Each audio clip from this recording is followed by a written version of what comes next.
네, 안녕하십니까. 구독자 여러분들. 저는 상명대학교 화학에너지공학과의 강석 교수라고 합니다. 만나서 반갑습니다.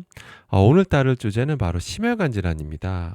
뭐 잘 아시는 것처럼 우리나라 사망 원인 1위는 암이고요. 2위가 이제 뭐 심혈관 질환, 뇌혈관 질환과 같은 그런 혈관 질환이라고 다 알려져 있잖아요.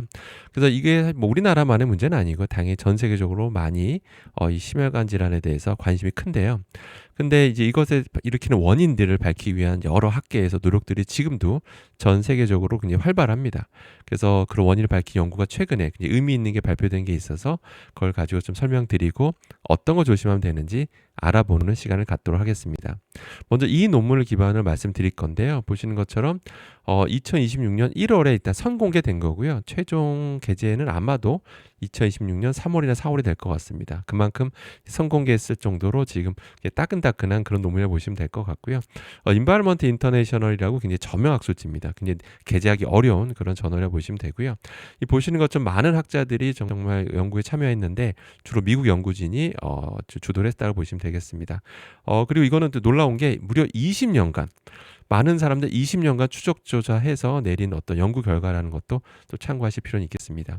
이 연구진은요, 무려 미국인들을 무려 약 6천 명 정도를 대상으로 20년간 추적 조사를 합니다. 대단하죠? 보통 5년만 돼도 길다라고 하는데 20년 동안 추적 조사해서 어떤 엄청난 의미 있는 연구 결과를 도출해냈습니다.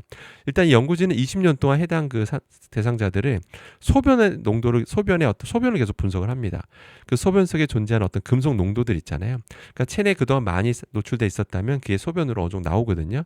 그래서 얼마큼 그 사람이 노출돼 있는지 판단하는 건데 여러 금속들과 실제 어떤 질환과의 상관관계를 이제 살펴보는 연구였습니다.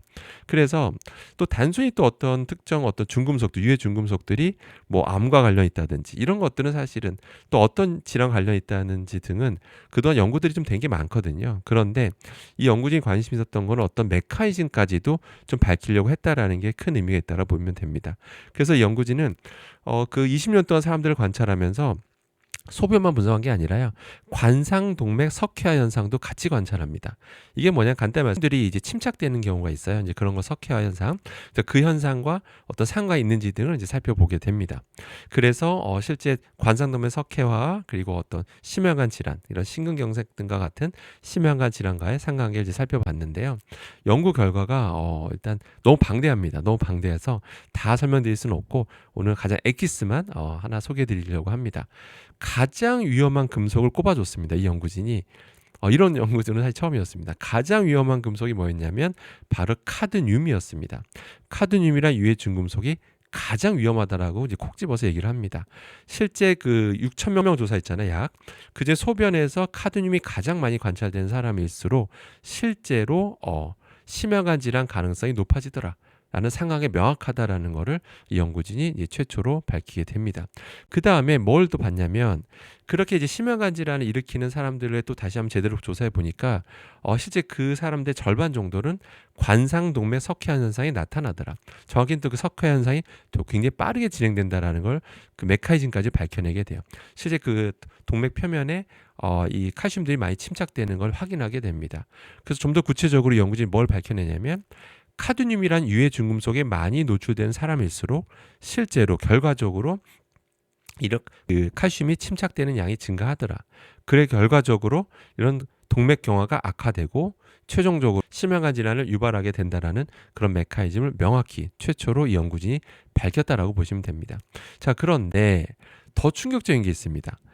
카드뮴에 많이 노출되면 저런 유해 중금속에 많이 노출되면 심혈관 질환을 일으키는구나라고 알 수가 있는데 더 충격적인 건 뭐냐면 이 연구진 20년간 추적 조사를 하잖아요. 20년간 추적 조사를 했는데 그럼 그 전에 조사하는 과정에 사망한 사람들도 있을 거 아니에요, 그죠?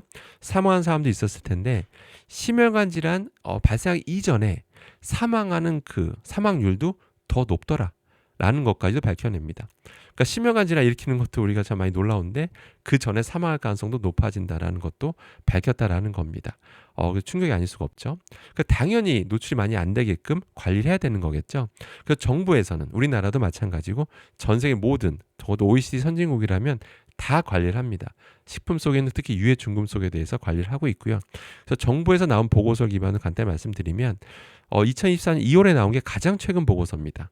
이런 연구는 너무 방대하기 때문에 매년 발표를 할 수가 없어요. 보통 몇 년 3, 4년 단위로 하고 있고요. 그래서 가장 최신 자료라고 보시면 되는데 이 연구의 그 보고서에 따르면 좀 특이사항은 뭐냐면 안타깝게도 식품별 평균 오염도가 지금 증가 추세에 있습니다. 그리고 검출률도 증가 추세에 있어요. 이게 좀 안타까운 현실입니다. 뭐 정부 잘못도 아니고 이게 그냥 환경이 오염되면서 나오는 현상이다라고 이제 보시면 될 것 같고요. 근데 식품도 다 똑같은 식품은 아닙니다. 그중에서 가장 오염도, 카드뮴 오염도가 가장 높았던 식품은 안타깝게도 수산물이었습니다. 수산물이 좀 압도적으로 높더라. 이것도 참고하실 필요는 있고요. 근데 수산물도 다 같은 수산물은 아니겠죠. 당연히 다른데 가장 카드뮴 농도가 높게 나왔던 건 뭐냐면 여러분 뭔 것 같습니까? 바로 1위가 압도적 1위가 바로 굴이었습니다. 정부에서도 콕 집어서 얘기합니다.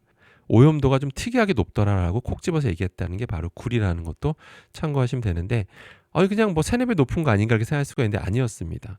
돼지고기, 닭고기 이런 것들에 비해서 축산물 479배 그러니까 거의 500배 육박하는 수치죠. 4-5배인데도 높은 건데 무려 약 500배 높은 충격적인 수치가 나오게 됩니다. 2위는 뭐였을까요, 여러분들? 1위 굴이었고요. 2위가 바로 꼬막이었습니다. 약 400배가 높게 나옵니다. 400배. 엄청나죠? 그럼 왜 그런 걸까요? 굴꼬막이 무슨 잘못이 있었을까요? 여기 뭐 종사자분들 그런 건 아무 잘못이 없고요. 바로 육지와 가까워서 그렇습니다. 굴꼬막을 우리가 태평양 한가운데서 가져오는 건 아니잖아요. 바로 육지 가까운 데서 양식하다 보니까 육지 자체가 최고의 오염원이거든요. 당연히 우리나라는 제조업이 발달한 나라잖아요. 그러다 보니까 공장 폐수를 통해서 지금도 강과 바다로 많이 흘러 들어가고 있습니다. 저런 중금속들이요. 근데 그러니까 당연히 육지 가까운 곳에서 양식할수록 무조건 저게 높게 나올 수밖에 없는 거는 현실이다라고 보시면 되겠습니다. 자, 그러면 그럼 뭐 굴꼬막을 먹으면 안 되는 걸까요? 그런 건 아니겠죠. 당연히 그 안에 존재하는 좋은 성분이 많습니다. 뭐 항산화 성분도 있고요. 그렇기 때문에 뭐 절대 드시지 말라 이런 건 아니고요. 근데 당연히 이제 안타깝게도 이제 바다가 오염되다 보니까 바다 오염도가 심각하다 보니까 저렇게 좀 수치가 좀 기이할 정도 높게 나오는 게 현실인 것뿐이잖아요. 그래서 저도 먹습니다. 참고로. 근데 저도 가끔씩 먹는 별미라고만 이제 기억하시면 될 것 같고요. 그래서 별미로 드시되 많이 드신다면 저렇게 좀 팔팔 끓여서 삶아서 드시는 게 제일 좋습니다. 실제 저렇게 팔팔 끓이다 보면 각종 성분이 빠져나오게 되는데 그때 중금속도 좀 빠져나오게 돼요. 나름 저감 효과가 나옵니다. 실험적 결과를 기반으로 제가 말씀드리는 겁니다. 그렇기 때문에 뭐 예를 들어 굴국밥 팔팔 끓이는 거잖아요. 그러면 국물을 드시지 마시고 건더기 위주로 드시는 식습관만 가지시길 바라겠습니다. 자, 결론은요. 어떤 그 유해한 중금속인 카드뮴이 안 좋다는 건 이미 예전에 알려진 사실인데 뭐 암도 유발하고 뭐 이것저것 유발하는데 근데 이게 심혈관 질환을 유발한다는 게 명확하고요. 그 메커니즘까지도 명확하게 드러난 만큼 조심해야 되겠고요. 뿐만 아니라 사망률도 높인다고 라는 그런 결과까지도 20년 동안 추적 조사에서 그런 결과를 발표한 만큼 확실히 조심할 필요는 있겠습니다. 그러니까 정부 당국에서도 더 식품별 이런 또 농도를 더 관리해야 될 것 같고요. 우리 여러분들께서도 아까 제가 알려드린 어떤 팁들 참고하셔서 드신다면 걱정 안 하셔도 될 것 같습니다. 항상 성원해주셔서 감사드리고요. 저는 또 다음에 좋은 주제로 찾아뵙도록 하겠습니다. 감사합니다.